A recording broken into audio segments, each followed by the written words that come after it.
स्वागत है दोस्तों बड़ा निवेश के एक और फ्रेश एपिसोड में। आज के इस इन्फॉर्मेटिव वीडियो में मैं आपके साथ बात करूंगा एक एनबीएफसी स्टॉक के बारे में। इस स्टॉक के माध्यम से एक इंपॉर्टेंट नोटिफिकेशन आया है और इस नोटिफिकेशन का इंपॉर्टेंस बहुत ही ज्यादा रखता है कहीं ना कहीं इन्वेस्टर्स के लिए, इसीलिए मैं इसे कवर करूंगा आपके साथ। तो आज के इस इन्फॉर्मेटिव वीडियो में जिस कंपनी की मैं चर्चा कर रहा हूँ आपके साथ, उसका नाम है standard capital markets limited. BSc script code है 511700।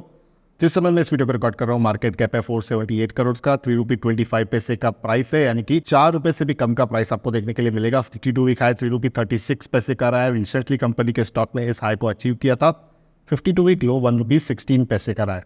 स्टॉक का भी 48.3 का है। बुक वैल्यू 1 रुपये 6 पैसे की है। किसी प्रकार का डिविडेंड एक्सपेक्ट ना करें। इमर्जिंग कंपनी है, अपने प्रॉफिट्स को री इन्वेस्ट करते हैं अपने ग्रोथ में। आरओसी आरओई दोनों ही आपको पॉजिटिव देखने के लिए मिलेंगे। 1 रुपये फेस वैल्यू है। 149 करोड़ का डेट है, लेकिन इस केस में आपको डेट नहीं देखना चाहिए। क्यों नहीं देखना चाहिए? क्योंकि दोस्तों 1987 की ये जो कंपनी है स्टैंडर्ड कैपिटल मार्केट्स लिमिटेड, ये नॉन बैंकिंग फाइनेंशियल एक्टिविटीज़ पे अपना बिजनेस करती है, यानी कि एनबीएफसी है। तो ये नॉन डिपॉजिट टेकिंग एनबीएफसी है। जैसे कि कुछ एनबीएफसी होती हैं जो डिपॉजिट भी ले सकती है, जैसे कि बजाज फाइनेंस हो गया, आपने देखा होगा फिक्स डिपॉजिट के माध्यम से वो डिपॉजिट्स को कलेक्ट करती है। लेकिन यहाँ पर स्टैंडर्ड कैपिटल मार्केट्स लिमिटेड किसी प्रकार के डिपॉजिट्स नहीं लेती है। उसकी वजह से ये बात ज़रूर है कि इनका जो बोरिंग कॉस्ट है वो थोड़ा सा ज़्यादा रहता है, यानी कि जो पैसा लेते हैं थोड़ा वो महंगा पड़ता है इनको as compare to other NBFCs जिनके पास डिपॉजिट लेने की भी परमिशन है। तो इस केस में आपको डेट ना देखकर आरओए देखना चाहिए कि यानी कि रिटर्न ऑन एसेट्स कितना बनाती है कंपनी, और तकरीबन 0.25% के आसपास का आरओए ठहरता है इस कंपनी का, जो इंडस्ट्री स्टैंडर्ड के हिसाब से कहीं ना कहीं एक्सपेक्टेशन को मीट करता हुआ दिखता है। अब यहाँ पर अगर मैं बात करूँ 1 वर्ष के रिटर्न की, तो 171% के रिटर्न्स आपको इस कंपनी के स्टॉक से जनरेट होते हुए दिखे हैं। 3 वर्ष के कंपाउंडेड रिटर्न्स दोस्तों 300% के रहे हैं। तो ये अपने आप में एक बहुत ही बड़ी बात होती है। यहाँ तक कंपनी के स्टॉक के टेक्निकल्स की बात करें तो 50 दिन मूविंग एवरेज लाइन और 200 दिन मूविंग एवरेज लाइन के ऊपर ही ट्रेड कर रहा है। आप ये देख पा रहे हो इतनी बड़ी बिल्डिंग बनी है इस कंपनी के स्टॉक में रिसेंटली, यानी कि इतना बड़ा वॉल्यूम हुआ है। तो उससे मुझे क्यूरियोसिटी हुई ये जानने की आखिर इतने बड़े वॉल्यूम के पीछे का कारण क्या है। तो जिसके चलते मैं पहुंचा एक्सचेंजेस के वेबसाइट पर। तो यहाँ पर आप देख पा रहे हो मैं बीएससी के वेबसाइट पर आ चुका हूँ। कंपनी का नाम मेंशन है, यहाँ पर बेसिक स्टेटिस्टिक्स की जानकारी भी दी गई है। कॉर्पोरेट अनाउंसमेंट्स में चलते हैं, तो कॉर्पोरेट अनाउंसमेंट्स में जैसे हम जाएंगे तो यहाँ पर आप देख पा रहे हो 22 और 23 की 2 नोटिफिकेशन है, एक जैसे ही है, क्योंकि यहाँ पर कंपनी ने अपने अपकमिंग बोर्ड मीटिंग की इन्फॉर्मेशन दी है। और इस अपकमिंग बोर्ड मीटिंग का एजेंडा क्या होने वाला है, इसके लिए हम डाउनलोड करते हैं इस पीडीएफ को तुरंत यहाँ से। तो यहाँ पर आप देख पा रहे हो 22 फरवरी का ये डॉक्यूमेंट है दोस्तों, स्टैंडर्ड कैपिटल मार्केट्स लिमिटेड के माध्यम से आया है। स्क्रिप्ट कोड भी मेंशन है यहाँ पर कंपनी का।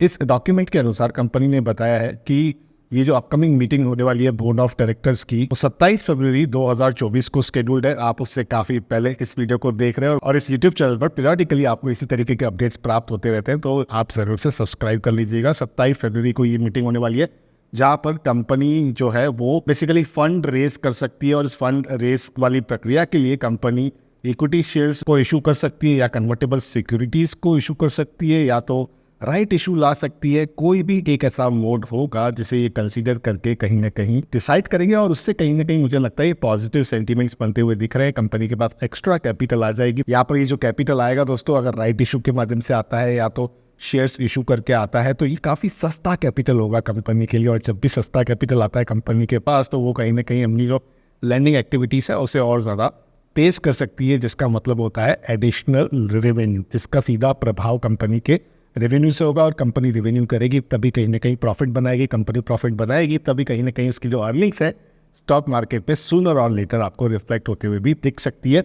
अब कंपनी ने पूरी तरीके से ये ट्रांसपेरेंसी रखी है, और इसी के साथ कंपनी ने ये बताया है कि कंपनी की जो डीलिंग विंडो है वो इस मीटिंग के एक्सपायरी तक, यानी कि 48 आवर्स तक क्लोज रहेगी। क्योंकि दोस्तों कभी कभी ये प्राइस सेंसिटिव मामले होते हैं, यहाँ पर कंपनी को बहुत ही क्लोजली मॉनिटर करना पड़ता है कि किस तरीके के लोग इस कंपनी के स्टॉक में ट्रेड कर रहे हैं, यानी कि जो भी डेजिग्नेटेड लोग होते हैं उनके इमीडिएट रिलेटिव्स ना ट्रेड करें। और इसी तरीके के स्पेकुलेशन को रोकने के लिए कंपनी ट्रेडिंग विंडो को क्लोज कर देती है, ताकि इसी तरीके की एक्टिविटीज ना हो पाए। अब इस कंपनी ने दोस्तों रिसेंटली अपने क्वार्टरली नंबर्स को भी पब्लिश किया था, जहां पर दिसंबर 2023 में 5.78 करोड़ की सेल्स को रिपोर्ट किया था। पिछले क्वार्टर में 5.65 करोड़ की थी।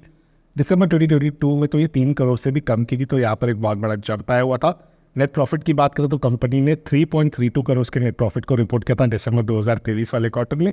पिछले क्वार्टर में मात्र 2.31 करोड़ का था, और दिसंबर 2022 में तो ये केवल दोस्तों 45 लाख रुपए का था। तो एक बहुत बड़ा जंप कंपनी ने नेट प्रॉफिट में रिपोर्ट किया हुआ है। और अदर की इंपॉर्टेंट स्टैटिस्टिक्स की जानकारी दूं तो यहाँ पर आपको कंपाउंडेड सेल्स ग्रोथ के जो नंबर है वो 3 वर्ष के ट्रिपल डिजिट के दिखेंगे।